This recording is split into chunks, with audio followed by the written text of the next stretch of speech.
रानी बेटी राज करे।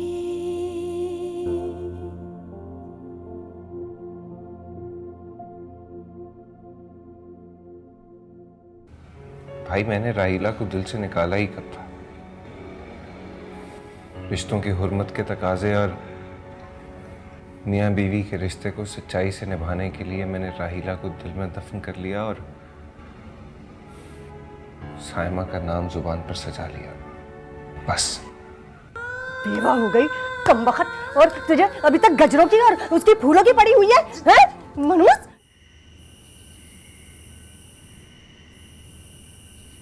अम्मी कुछ तो खा लें, दवाई कैसे खाएंगी आप वरना? प्लीज खाना, आप कुछ खा लीजिए। दुख तो आते ही खुशी की खबर लेके, जैसे रात के बाद दिन। और फिर खाना, आप तो बहुत मजबूत और बहुत हिम्मत वाली हैं। नहीं, अब तो जैसे मैं एक रेत की दीवार बन गई, जिसे कभी भी कोई हवा का झोंका उड़ा कर ले जाएगा। प्लीज खाना, आप ऐसा मत कहें। आप हैं तो हम हैं। अब देखो ना मेरी बेटियों के नसीब। पता नहीं उस्मा किस हाल में होगी। आप उस्मा की फिक्र ना करें खाला। मैं स्वयं के बाद उस्मा को अपने साथ ले आऊंगा। प्लीज आप कुछ खा तो लें। बस फैसल, तुम कोई तारीख रखो। मैं जितनी जल्दी हो सके तुम दोनों का निकाह कर देना चाहती हूँ। एक बोझ तो कम हो मेरे सर से। खाला, जैसे आप बोलें। प्लीज आप कुछ खा लीजिए, उसके बाद आप जैसे कहेंगी वैसा हो जाएगा। प्लीज मेरी खातिर।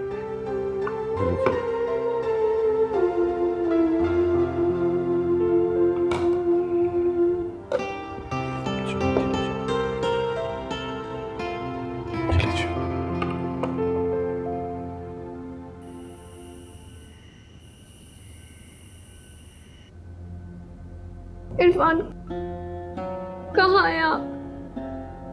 आ जाए ना, मुझे बहुत डर लग रहा है। इन तन्हाइयों से, इस अंधेरे से मुझे डर लग रहा है। आप आ जाए ना इरफान।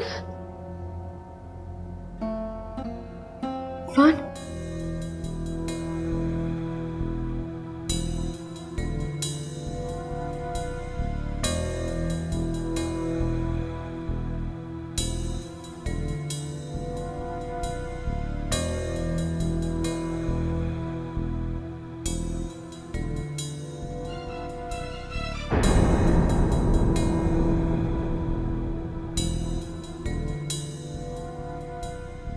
अरे कमबख्त, अम्मा ये रुक्केबाजियां हो रही हैं। अरे तुझे शर्म नहीं आती? तुझे शर्म नहीं आती? अभी तो तेरे मियाँ की कब्र के फूल भी मुरझाए नहीं हैं, और तुमने अपना खानदानी पेशा शुरू कर दिया। अरे कमबख्त, क्यों नहीं जानते?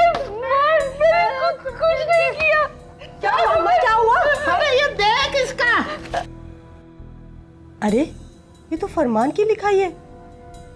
अच्छा ये बता, आधी रात को तू यहाँ क्या कर रही थी? हाँ? अम्मा, इन दोनों ने मुझे निकाल दिया मेरे कमरे से। मैंने कुछ नहीं किया। बेशरम, बेगैरत, ये करतूत है तेरे, हैं? चलो जा यहाँ से, दफा हो जा। हाय, हमारी रातों की नींदें हराम कर दी है। कुछ समझ में नहीं आता मैं क्या करूं। अरे अम्मा तुम तो चुप करो, मेरी भी तो सुन लो कुछ। अरे बताओ क्या सुनूं तुम्हारी, बोल। मैं ये कह रही थी कि कल है इरफान का सोयब। इसके घर से जो भी आए ना, हाथ पकड़ के रवाना करो। इसको रखो नहीं अब अपने घर में। सही बता रही हूँ तुम्हें। नहीं, अब नहीं रखना। अरे तुम्हारी तबीयत वैसे ही खराब है, तुम यहाँ कहाँ बैठ गई? अब बस उठ जाओ जाके सो अपने कमरे में। यहाँ कहाँ बैठोगी? चलो जाओ कमरे में जाके तो सो जाओ।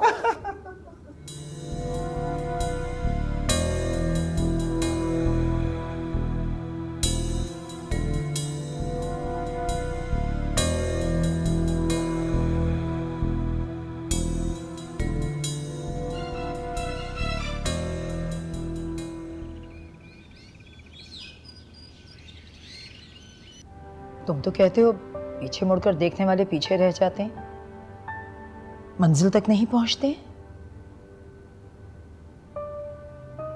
पता नहीं, जब मंजिल ही गुम हो जाए तो सफर का क्या फायदा। भटकने से तो बेहतर है कि मंजिल को तलाश किया जाए। और देखो जहाँ से शकीला की बहन ने तुम्हारे ऊपर बहुत बड़ा एहसान किया है, मेरा मतलब है सच्चाई का साथ देकर। हाँ, ये तो है। फिर तो तुम्हें उन लोगों से मिलना चाहिए, उनके पास बैठो, एक दूसरे का दुख गम बांटो। नहीं आनी, मेरी हिम्मत नहीं पड़ती ऑनेस्टली। अरे जब तुम अपने दुख शेयर नहीं करोगे तो उनसे निजात कैसे मिलेगी तुम्हें? अच्छा ये बताओ, मेरे साथ चलोगे? आपके साथ? हाँ, मुझे तो जाना ही है ताज़ियत करने।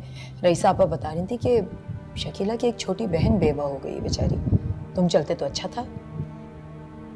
हाँ, बहुत ही प्यारी और मासूम बच्ची है, बहुत जुल्म हुआ है उसके साथ। तुम जब शकीला का हक पूरा नहीं करते तो उसे याद क्यों करते हो? मेरा मतलब है शकीला के नाते उस्मा का भी हक है। चलो मैं देखती हूँ कि अभी तक नाश्ता क्यों नहीं लगा।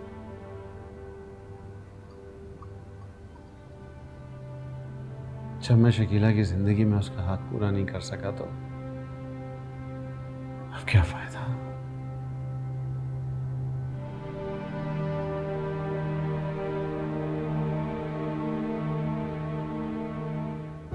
अरे हया, अस्सलाम वालेकुम आंटी। वालेकुम सलाम, कैसी हो बेटा?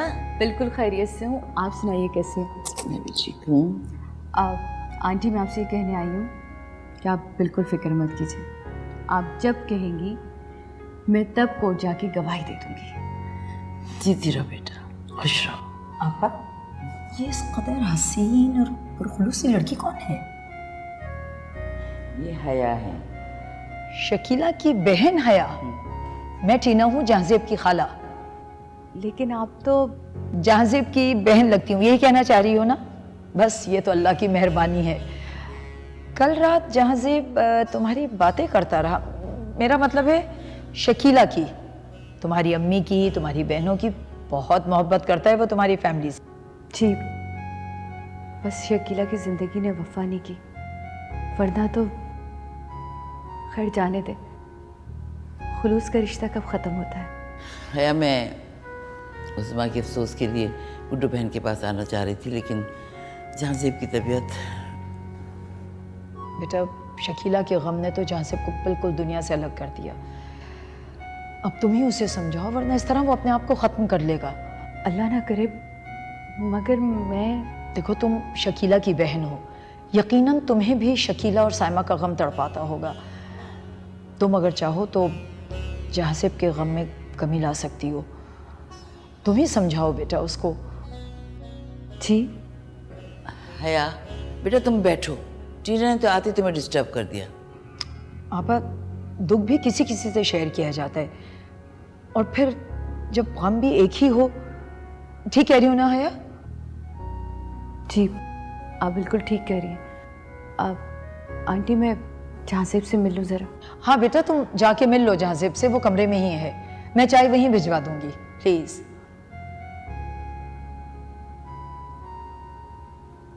तुम क्या सोच रही हो टीना? टीना, तुम क्या सोच रही हो? आते ही पहली मुलाकात में तुमने सब कुछ खोल के रख दिया। वही सोच रही हूँ जो आपको सोचना चाहिए था। अब मैं इन तकल्लुफात में पड़ के आपका मौका नहीं जाया कर सकती।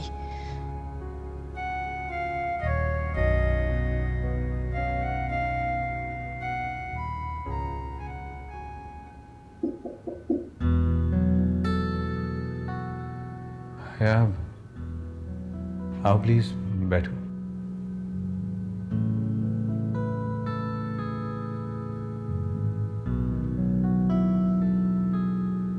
वो इरफान का सुनकर बहुत दुख हुआ मुझे।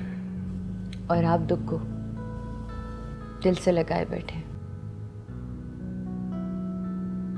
एक बात कहूँ जहांजेब, अगर आप तसल्ली के दो बोल अम्मी से आकर कह देते तो आपके दिल का बोझ भी हल्का हो जाता, और शायद अम्मी के दुख का बोझ भी। आई एम सॉरी, मैं घर नहीं आया। वो गुड्डू आंटी आया, मेरी हिम्मत नहीं हो रही उन्हें फेस करने की। जिस माँ की हिम्मत खुद ही जवाब दे गई हो, तो उसका सामना करने के लिए किसी हिम्मत की जरूरत नहीं होती। लेकिन आपको तो शायद अपनी अम्मी का भी ख्याल नहीं है। क्या मतलब? कभी आपने रईसा आंटी की तकलीफ को महसूस किया? कभी उनके अंदर के छुपे हुए दर्द को ढूंढना चाहे? एक एक लफ्ज के साथ 100 आंसू बहाती है आपकी माँ। कितनी खौफजदा है वो आपके। लेकिन ये आप कभी नहीं समझेंगे। मैं क्या करूं हाया? जब भी हौसला करता हूं, यादें आकर मुझे वापस अंधेरों में धकेल देती हैं। नफरत हो गई है मुझे रोशनियों से। अंधेरे अच्छे लगने लगे हैं मुझे। खुद को गुम कर लेना चाहता हूं मैं। जिंदगी वो नहीं होती जहां से जो सिर्फ अपने लिए जी जाए। कभी अपनी खुशियों के लिए, तो कभी अपने दुखों को गले से लगाकर।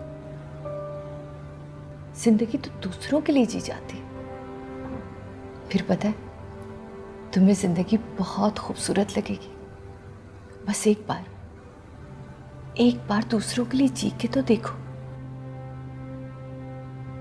अब मुझे ही देख लो, दुखों का पहाड़ उठाए मैं भी तो जिए जा रही हूं, दूसरों के लिए, अपनी जिंदगी को उनकी अमानत समझकर।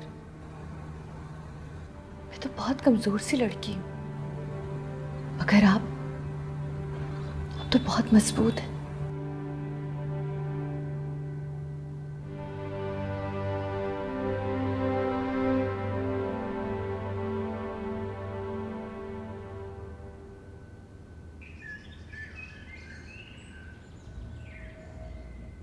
अम्मी, आप मेरे साथ चले ना उस्मा के घर।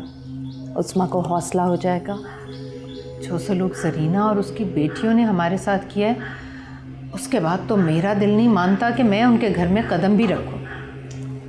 मगर उस्मा की खातिर चले चलें। बेचारी उस्मा, पता नहीं कैसी तबीयत होगी उसके। हम कितने बुरे हाल में छोड़ कर आए थे उस्मा को। मेरा कहा मानो राहीला, मैं तो कहती हूँ तुम भी मत जाओ। मैं भी नहीं जाऊं और उस्मा को उनके आसरे पर छोड़ दूं? देखो, सोएम में रहने दो। जरीना इतने मेहमानों के सामने जलील करेगी, बाद में चली जाना। अम्मी, कोई भी नहीं जाएगा उस्मा के घर से, तो वो ताने दे दे के मार देंगी उस्मा को। तानों का अपना नसीब उस्मा ने खुद बनाया। बस मैं जैसा कह रही हूँ ना वैसा ही करो। अम्मी, पर मैंने तुमसे कहा ना। चलो जाओ, ऊपर बड़े वाला बक्सा पड़ा है ना, उसे खोलो और उसमें से 10-12 जोड़े अपने लिए निकाल लो। फैसल चाह रहा है कि निकाह हो जाए अगले महीने की किसी तारीख को। अम्मी, आप, मैं तुमसे जैसा कह रही हूँ ना राहीला, वैसा ही करो। और अगर तुम्हें नौकरी भी करनी है ना, तो फैसल की इजाज़त से। मुझे तुम्हारे पैसों की ज़रूरत नहीं है। मेरे लिए रफ़ाकत की छोड़ी हुई पेंशन ही बहुत है।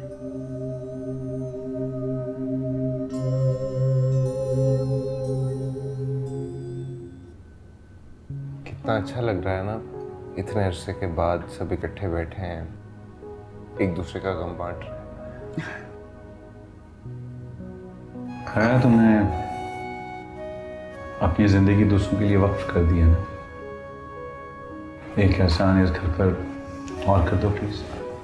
अव्वल तो मैंने कभी कोई एहसान किया नहीं, हमेशा सच का साथ दिया, और आइंदा भी सच का ही साथ दूंगी। ना मौका है, ना ही तुम पर कोई हक रखता हूँ, लेकिन दूसरों के लिए जीने की इब्तिदा आपने भाई से करना चाहता हूँ। भाई? मैं राहिला का भी भाई हूँ, इसलिए मैं चाहता हूँ कि अदनान और राहिला एक हो जाए। लेकिन जाज़ेब वो हाँ हया, इन दोनों के साथ जो ज्यादती हुई थी उसकी तलाफी करना चाहता हूं मैं। बोलो मेरा साथ दोगी ना तो प्लीज? भाई आप मेरे दिल की बात को यूं लफ्जों का रूप दे देंगे इतने अचानक, मैंने सोचा नहीं था। प्लीज हया, प्लीज तुम गुड्डू आंटी से बात करो, प्लीज तुम कर सकती हो। अब मुझे बहुत देर हो रही है, ऑफिस भी जाना है, इसलिए मैं अब जाऊंगी। हया आई होप आप मेरी मदद करेंगी। देखो मैं कोई वादा तो नहीं करती, लेकिन मैं कोशिश जरूर करूंगी।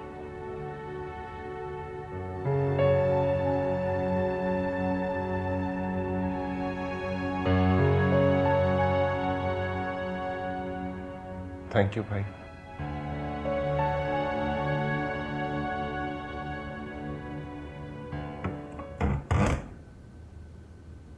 अरे कब तक झाड़ू लगाती रहेगी गंदी औरत? इतनी सफाई के बावजूद भी वो कचरा पड़ा है, वो कचरा पड़ा है। सफाई से कोई वास्ता है तेरा दूर दूर तक? मैं फिर से कर देती हूँ, खाना भी बना लूंगी, कपड़े भी धो देती हूँ, हाँ सब कर लेती हूँ। मुझे घर से नहीं निकालना। हाँ? अरे तेरे अब्बा का घर नहीं है, कोई भी आए तो चली जाइए उसके साथ, और कोई ना भी आए ना तो अकेली चली जाए यहाँ से। नहीं रूबी आपी, मैं अकेली कैसे जाऊंगी? इरफान गुस्सा करेंगे मुझ पर, मैं अकेली नहीं जाऊंगी। वो खुदाया, ये हमारा घर है, कोई पागल खाना नहीं है। अब सफाई करती रहोगी, नाश्ता भी बनाना है अभी। और सुन, वो बैठक साफ कर लेना, आज तेरे इरफान के कुल है, हकली कहीं की। जल्दी जल्दी काम करो, अभी नाश्ता भी करना है।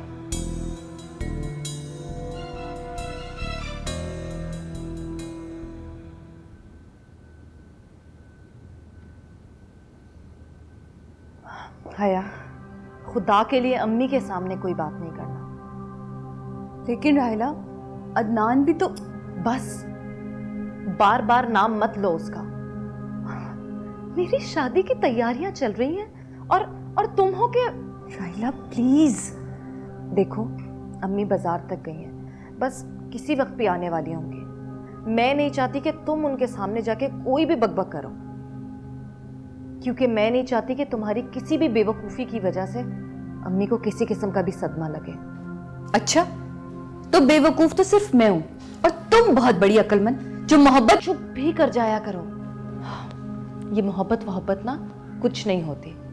जिसके साथ नाम जोड़ दिया जाता है उससे उसको मोहब्बत हो जाती है, और मेरा नाम फैसल के साथ जुड़ चुका है। ओह, तो फैसल तुम्हारी मोहब्बत है? हाँ, कम से कम इतना बहादुर तो है ना कि अम्मी के सामने खड़ा होकर मेरा हाथ मांगा है उसने। उसकी तरह मौका मिलने पर सॉरी सॉरी तो नहीं करता फिरता ना। तुम बिल्कुल पागल हो चुकी हो। हाँ, हो गई हूं ना पागल मैं फैसल के प्यार में, और यही मेरी जिंदगी की हकीकत है, सबसे बड़ी हकीकत। तुमसे बात करना तो बेकार है। मैं ही पागल हूं जो अपना काम और अपना घर छोड़ छोड़कर भाग भाग के यहाँ आती हूं। ठीक है, करो अपनी शादी की तैयारियां।